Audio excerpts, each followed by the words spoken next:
గమనించాలి.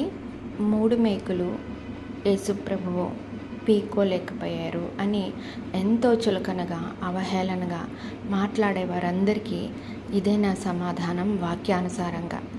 ఎందుకంటే అది కేవలం అవగాహన రాహిత్యం, అవగాహన లోపం, భక్తిహీనత వలన మాత్రమే ఇటువంటి దేవుడినే చులకన చేసే మాట్లాడే ధోరణి అనేది ఎంతో ఎంతో అత్యంత బాధాకరమైన విషయం.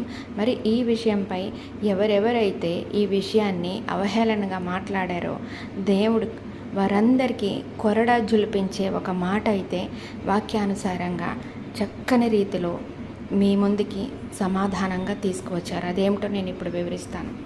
యేసుప్రభు ఇలా అన్నారు. ఎక్కడ? మత్తయి సువార్త 26:53-54 గమనిస్తే తెలుస్తుంది. నీవు యోచించితివా?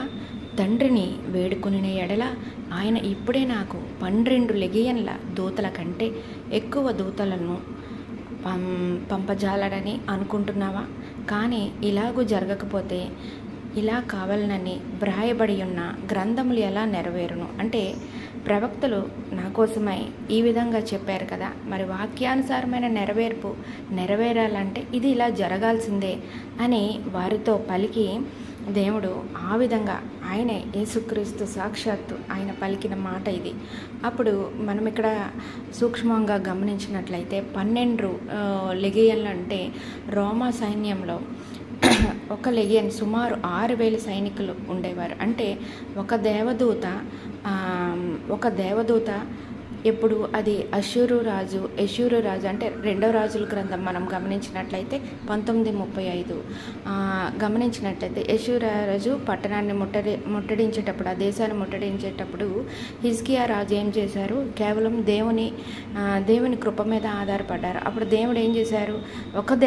కేవలం ఒక దేవదూతను పంపించి 1,85,000 మందిని హతం చేయించారు. అంటే ఒక దేవదూతే వచ్చి 1,85,000 మంది సైన్యాన్ని హతమార్చారు. అంటే అదే యేసుప్రభు 12 లెగియన్లు అంటే 72,000 మంది దేవదూతలు వస్తే అసలు అక్కడ పరిస్థితి ఏంటో ఊహించగలమా? అలాంటిది అదే అన్నారు, నేను నా తండ్రికి వేడుకుంటే నా తండ్రి నా కోసం 72,000 మంది దేవదూతలను పంపిస్తే అసలు ఇక్కడ పరిస్థితి ఏంటి అనే విధంగా మాట్లాడారు. అంటే అక్కడ మనం గమనించాల్సింది ఏంటంటే ఆయన అసమర్థుడు కాదు, ఆయన సర్వశక్తిమంతుడు, సర్వోన్నతుడు, మహిమోన్నతుడు, సర్వ సృష్టికర్త. ఆయన దేవునికి ఏది అసాధ్యం అంటూ ఏది లేదు. ఇది గమనించుకోదగ్గ విషయం. ఏది పడితే అది మాట్లాడితే దానికి తీర్పులో తుది దినాన తీర్పు ద్వారా